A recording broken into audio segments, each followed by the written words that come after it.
पगलावेलन मीठे मीठे बोल के, मीठे मीठे बोल। हाँ हाँ चोलिया के बटन भाई रे रहा खेली खोल के, मन पगलावेलन मीठे मीठे बोल के।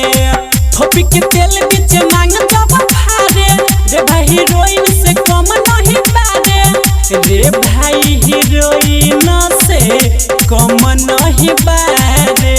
दोनों रे कान में पेढ़ी काना वाली, नाक में नथुनी डाली, छौरी गाँव वाली, छौरी गाँव वाली।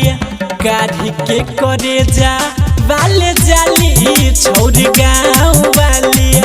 काढ़ी के करे जा वाले जाली, छौरी गाँव वाली।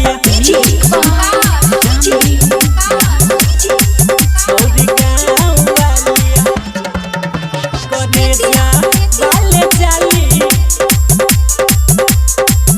काढ़ी के करे जा वाले जाली, छौरी गाँव वाली। देह बाटे हाथा काठा भरल बगुदा, रामदेव यादव बाटे ओ करे पफीदा, ओ करे पफीदा। हाँ हाँ देह बाटे हाथा काठा भरल बगुदा, रामदेव यादव बाटे ओ करे पफीदा।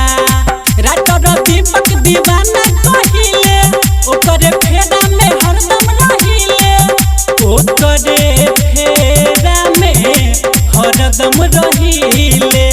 यादव मनी से कहली रोज मिले ओकरा से जाली, छौरी गाँव वाली, छौरी गाँव वाली। काढ़ी के करे जा वाले जाली, छौरी गाँव वाली। काढ़ी के करे जा वाले जाली, छौरी गाँव वाली। Mix by MR recording studio Agaropatti Chowk.